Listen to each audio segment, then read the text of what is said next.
En verdad, padre, que entiendo su propuesta, o más bien la del virrey Juan Ruiz de Apodaca, al ofrecerme el indulto. Lo siento a usted sincero, postrado ante mí, pero créame, más que mi vida, respeto mi causa. Mi patria es primero. Vicente Guerrero.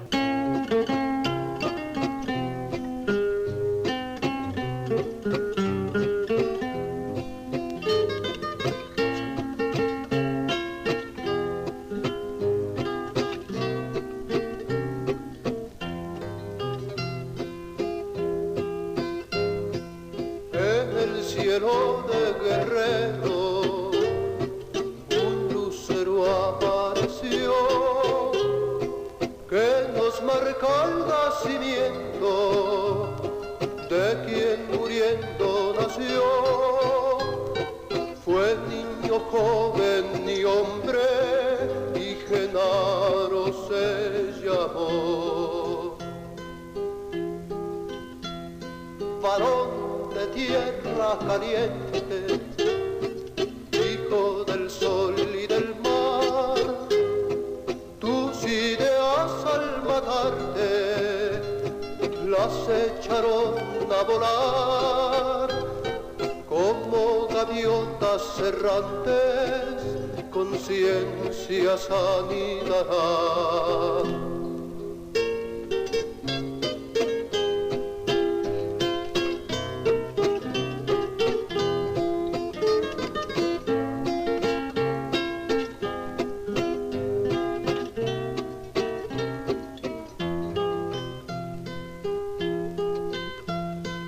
Las playas de Costa Grande te recuerdan con amor cuando de niño jugabas silbando tu caracol.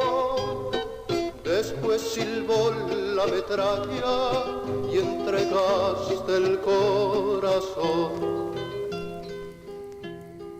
Vamos a continuar con la entrevista al compañero Genaro Vázquez Rojas, pero se ha acercado ya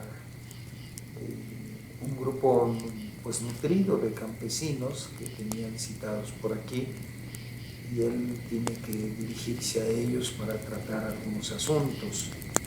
Entonces, tan luego que termine esta reunión, la cual vamos a grabar,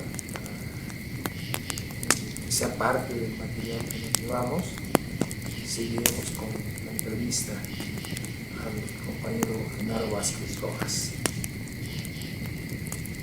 Las condiciones miserables e infrahumanas impuestas por la oligarquía en perjuicio de la mayoría de nuestro pueblo hacen necesarias una vez más las montañas del sur del país. Estos montes que sirvieron de trinchera a nuestros héroes de la independencia y la revolución será escenario de la última batalla definitiva que la clase campesina tiene que librar para su total liberación. Nuestro pueblo está pendiente de la preparación y la generosidad de este grupo armado. La burguesía y los caciques deshonestos y voraces, sintiéndose apoyados por las tropas del imperialismo norteamericano, al igual que en otro tiempo se considera intocable y eterna y abusa en esta situación de privilegio para humillar y asesinar a las masas hambrientas de campesinos y obreros que reclaman justicia y piden que sus derechos sean respetados. Se luchó por todas las formas posibles y legales que la oligarquía impuso al pueblo, y nos cansamos de hacerles el juego.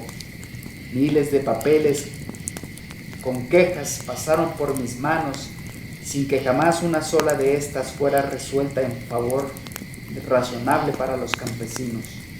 Por el contrario, el cacique y las autoridades locales nos daban respuestas crueles. Por eso la matanza de Chilpancingo, donde perdieron la vida estudiantes y vecinos de la población. Por eso también el asesinato en masa de los humildes de Iguala, el sacrificio de decenas de copreros en Acapulco, la masacre inconcebible de Tlatelolco. Compañeros, a pesar de los esfuerzos que requiere esta guerra iniciada es preciso llevarla a cabo hasta sus últimas consecuencias para terminar de una vez para siempre con los caciques que se han apoderado de las tierras y de todo aquello que produce alimentos. Nuestros hijos no deben seguir siendo peones de sus hijos.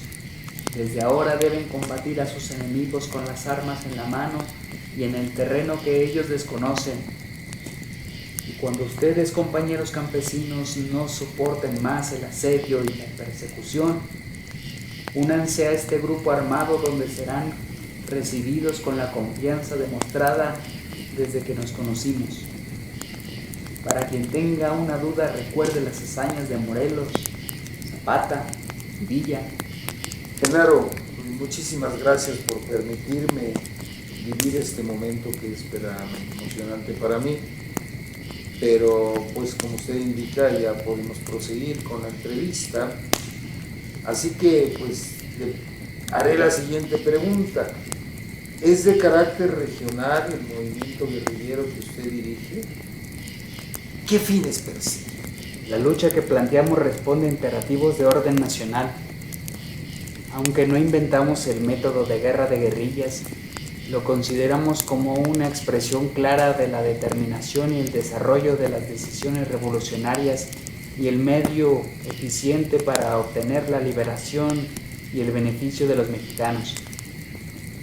Escogimos Guerrero porque conocemos la región, lo hemos estudiado y por aquí se han agudizado con mayor rapidez los problemas que nos son comunes a México y a los países del llamado mundo subdesarrollado. Guerrero es un estado con una tradición de lucha ejemplar durante todas las épocas grandes de nuestro pueblo: independencia, reforma, revolución. Y aquí se dan las condiciones objetivas y subjetivas necesarias para librar la guerra de liberación. Lo primero que había que hacer era sentar las bases, cimentarlas, asegurar la subsistencia del movimiento guerrillero en Guerrero, luego proyectar las acciones armadas a escala nacional y lograr la coordinación con grupos de otros países que aspiran al mismo objetivo, el bienestar definitivo del pueblo. Por eso, después del primer paso señalado, la Asociación Cívica Guerrerense se transforma en la Asociación Cívica Nacional Revolucionaria, organismo que de hecho es la base de donde surgirán las demás organizaciones armadas y pugnará por la unidad con otros grupos que van en pos de la misma meta y que hoy, por la clandestinidad o grado de desarrollo inicial, todavía no tenemos conocimiento de su existencia. Nuestros objetivos generales son los siguientes. 1. Derrocamiento del gobierno terrateniente y capitalista proimperialista. 2. Instalación de un gobierno popular integrado por campesinos, obreros, estudiantes, intelectuales progresistas y el pueblo trabajador en general. 3. Plena independencia económica y política. 4. Establecimiento de un orden de vida social justo en beneficio de la mayoría de trabajadores de México. También buscamos la unidad a nivel internacional con fuerzas de otros pueblos que combatan contra el enemigo común, el imperialismo norteamericano. ¿Significa eso que usted favorece la idea de intercambio de guerrilleros entre diversos países? Lo que quiero decir es que intercambiaremos experiencias con todas las fuerzas auténticamente revolucionarias que se enfrentan al imperialismo. Y en este enlace están incluidos los recursos y medios de lucha de que se dispongan. ¿Se han dado algunos pasos para lograr esos enlaces? Por el momento, saludamos con simpatía y decisión las acciones revolucionarias del heroico Frente de Liberación Nacional de Vietnam, que con formidable demostración de espíritu de lucha, libra la batalla que agota el imperialismo. Saludamos a los compañeros tupamaros de Uruguay, a los guerrilleros de Guatemala, Venezuela, Colombia, Brasil, Argentina, etc. Y desde estas montañas de Guerrero damos la bienvenida a los movimientos revolucionarios que surjan en los demás países oprimidos. y a los combatientes que los integran, nuestra solidaridad y felicitación por su decisión de liberar a sus pueblos. Naturalmente, estamos pendientes del desarrollo victorioso de la Revolución Cubana y de su máximo dirigente Fidel Castro. ¿Qué tendencia revolucionaria predomina en su guerrilla? Como revolucionarios, nuestra orientación está inspirada en las realidades concretas de nuestro país, en sus problemas sin resolver, en el poder del enemigo que nos oprime. Por supuesto, creemos en la doctrina científica que nos brinda la posibilidad de interpretar correctamente el mundo que nos rodea y los problemas sociales que lo aquejan. En cuanto a la pregunta en sí, simpatizamos con las revoluciones triunfantes de otros pueblos. Admiramos la potencia económica y bélica de la Unión Soviética, China, Cuba y Vietnam, cuyos gobiernos, a pesar del imperialismo, conducen a sus pueblos por los caminos de la libertad y la felicidad. Por lo que se refiere a las experiencias particulares que caracterizan a esas revoluciones, nuestra dirección político-militar las analiza de la manera más correcta posible a fin de utilizar todo aquello que pueda convenir a nuestro terreno. Por el momento, no nos caracterizamos como pro-soviéticos, ni como pro-chinos, o pro-cubanos. Somos pro-mexicanos. ¿Qué grados militares existen en el seno de la guerrilla? Es lógico suponer que nuestra organización tiene que seguir un camino consecuente con la formación militar, aunque sus características es revolucionaria. Por el momento, tanto el grupo central como las diferentes unidades de combate, solo hay comandantes y subcomandantes. La composición social de los efectivos actuales está integrada por los demócratas sinceros y convencidos de que el régimen político dominante es incapaz de resolver los graves problemas que aquejan a la mayoría trabajadora del pueblo. Están convencidos de que la actual situación no puede ser transformada más que por el camino armado. ¿Cuál es la respuesta de los caciques de la región ante los acontecimientos guerrilleros?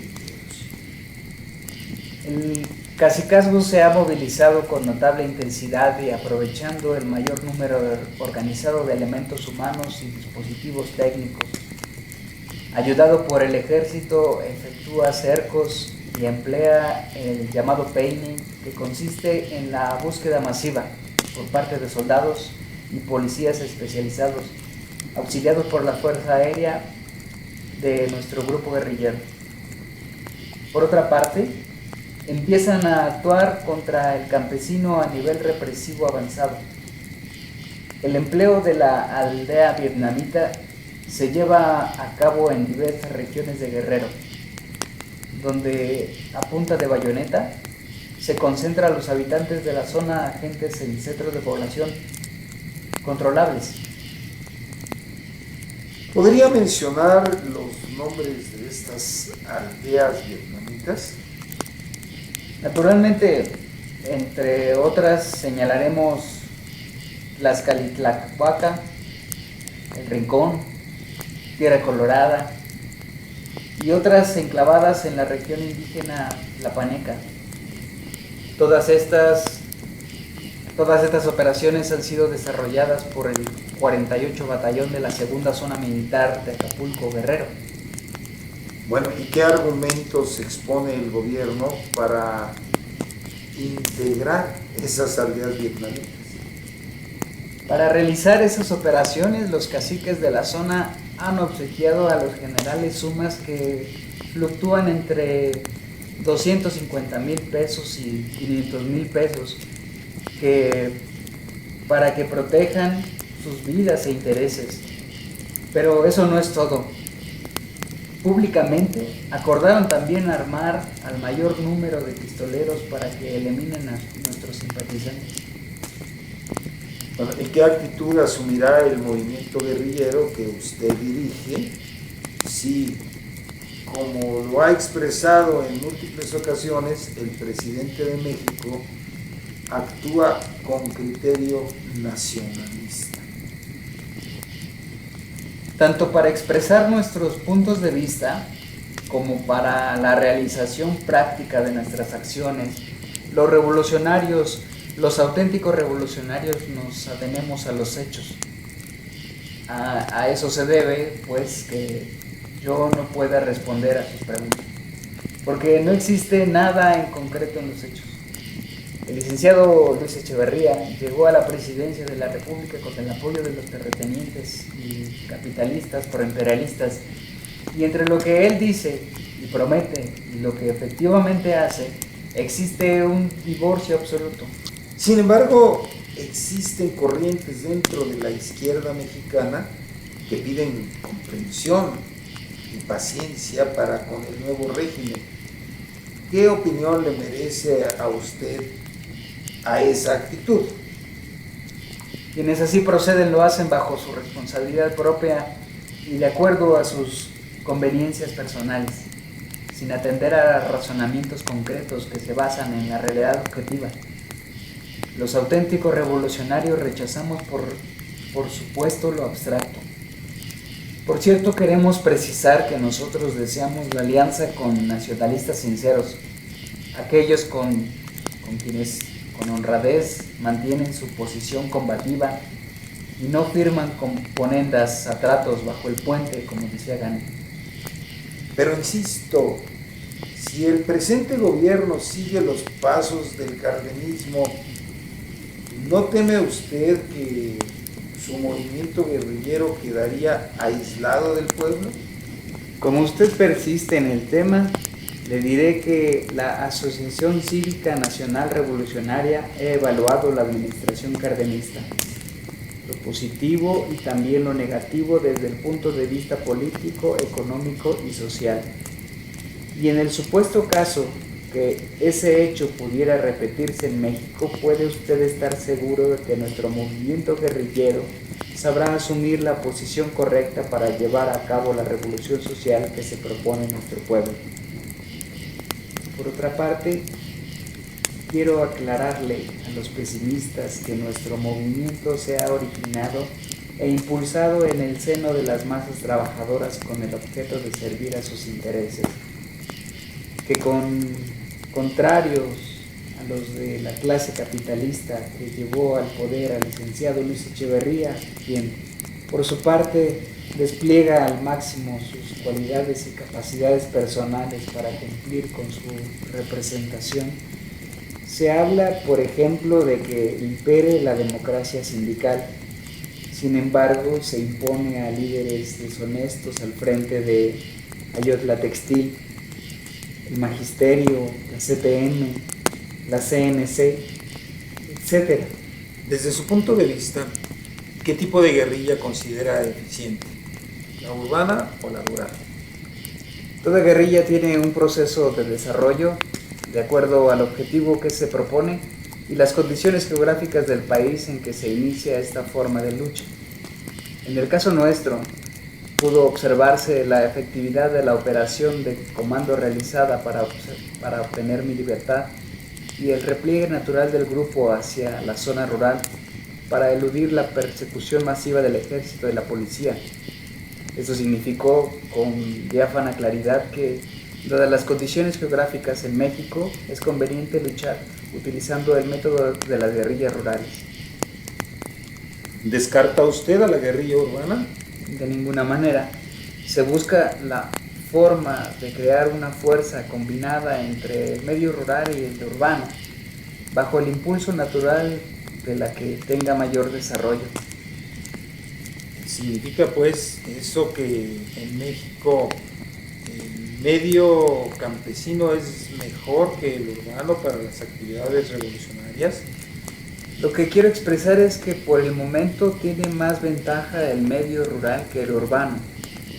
Posteriormente tenemos que llamar a la clase trabajadora, a estudiantes, intelectuales progresistas, etc., para que sigan el camino de la decisión revolucionaria, integrando sus cuerpos de combate a base de comités armados de lucha. ¿No provocará confusión ese llamamiento?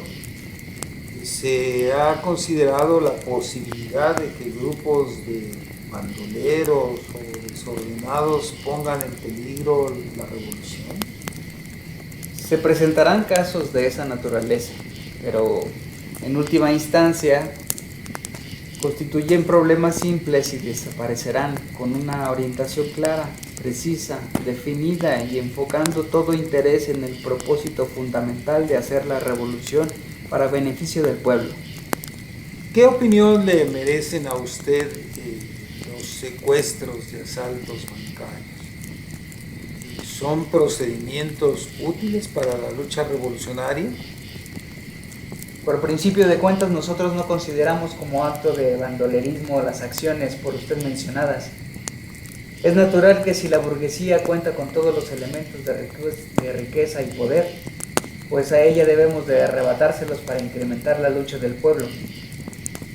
Nos hemos responsabilizado del secuestro del banquero de Atoyac, cacique y usurero de esa región, así como también de uno de los asaltos bancarios llevado a cabo en la Ciudad de México, por un grupo que opera en forma coordinada con el Comando Central de la Sierra. ¿Ha considerado usted la posibilidad de una intervención norteamericana? Desde luego, nosotros conocemos el carácter intervencionista y criminal del gobierno de los Estados Unidos, pero nuestra lucha ha sido ideada con prevenciones orgánicas y una orientación permanente hacia la realización de una guerra contra cualquier tipo de intervención. Nuestro pueblo conoce ya lo que significan las intromisiones norteamericanas y debemos estar movilizados para expulsar de México, como lo hacen los vietnamitas, a las fuerzas imperialistas. De esta manera, soldado extranjero que se atreva a poner un pie en el país recibirá la respuesta que se merece. Gracias, Genaro. Creo que con esto concluimos. Rezan las leyes cristianas que los hombres polvo son, no ha de convertirse en polvo un hombre de tu valor. Pólvora habrá de volverse que encienda la rebelión.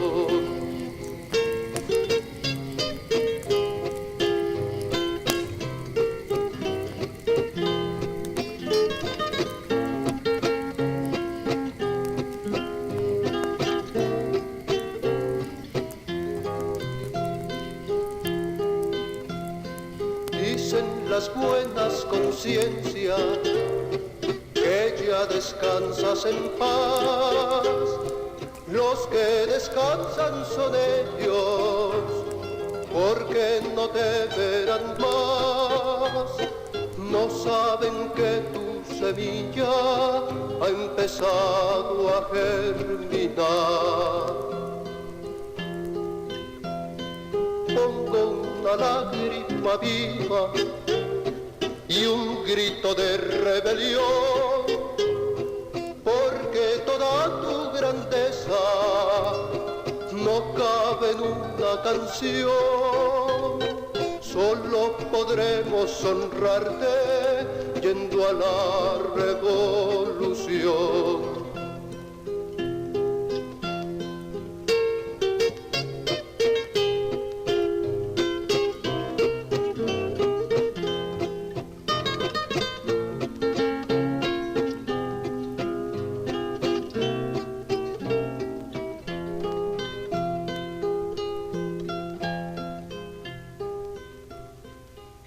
Este proyecto es beneficiado por el Programa Social Colectivos Culturales Comunitarios, Ciudad de México 2020. La candidez de la paz. Guión radiofónico, Luis Cisneros. Capítulo 3. Participaron en este programa en el papel de Genaro Vázquez, César Martínez. En el del periodista Armando Lenin Salgado, Luis Cisneros. música del cantautor mexicano José de Molina, producción del Teatro Taller Tecolote, noviembre de 2020. Este programa es de carácter público, no es patrocinado ni promovido por partido político alguno y sus recursos provienen de los impuestos que pagan todos los contribuyentes. Está prohibido el uso de este programa con fines políticos, electorales, de lucro y otros distintos a los establecidos.